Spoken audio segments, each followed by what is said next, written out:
how they say be delusional? Well, I'm here to remind you, don't be too fucking delusional, because I don't know what made me believe that this belly was a size 10. I refuse to let this dress go to waste, okay? Because she's gorgeous. She's completely see-through. Do you know how long I wanted like a lacy see-through dress? And this dress is... All right, let me show you what we're working with. She has a zipper on the side. Okay, I don't want to mess it up. But yeah, this is as far up as she's going. Because, you know, she's just so blessed.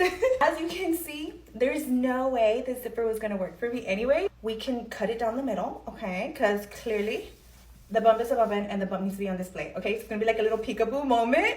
And this zipper will eventually be able to close if it's like open down the middle. Okay, this top is way better than what I expected. It's so cute. But now these bottoms. Okay, yeah, this isn't working. I ended up putting it upside down so that you can see like the idea, because look, this is supposed to be the cut from the back.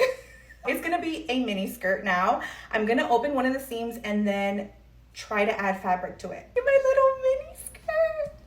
And then like the little pose, you know, like well, he said cash out Pazelle. Matter of fact, scratch that, I'ma see you a stack just cause you fine as hell.